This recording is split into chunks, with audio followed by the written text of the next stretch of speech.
Mendahl, the third in a series of songs and explanation by Dave Moorman.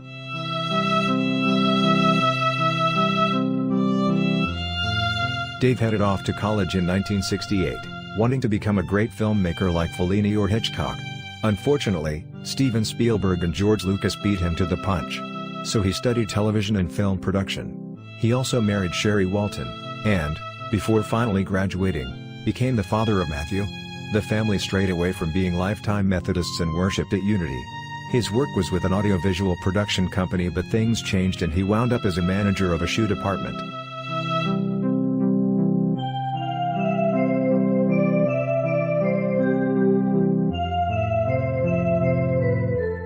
In Dave's spare time, he made a few 8mm films and composed several songs, which are lost in the sands of time.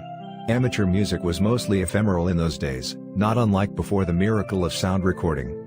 His job took the family from Kansas City to Ogden, Utah, where they joined a United Methodist Church. Besides making a couple of films, he had the chance to write songs for the choir.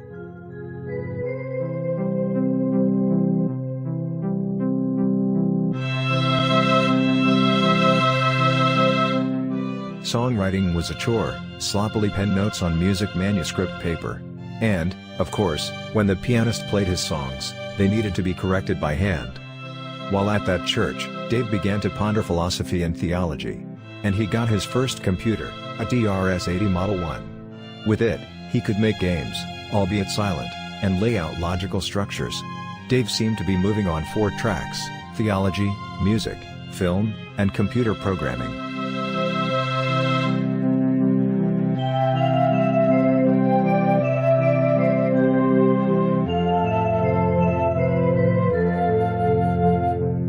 One day, Dave went to the pastor and told him, "The way things are going, I think I should go into the ministry, or the handbasket business."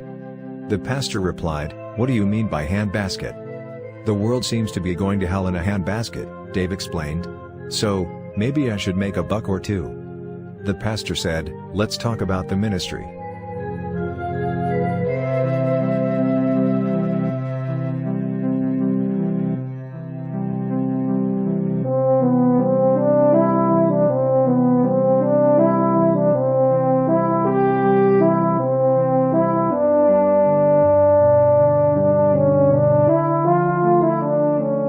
This section of the music is a little song Dave wrote down in 1959, a simple waltz.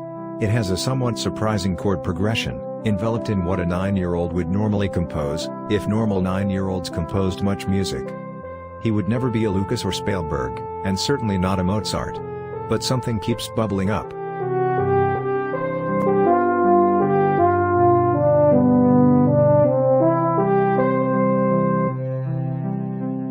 In the fall of 1982, the family moved back to Kansas City so Dave could attend St. Paul's School of Theology.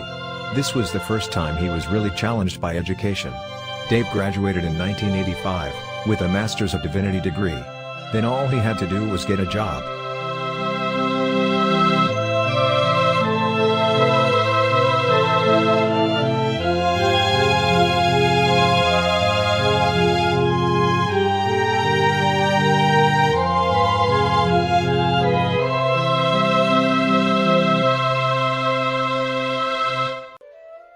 Thanks for listening. Be sure to click like and subscribe to hear more of Dave's life in music.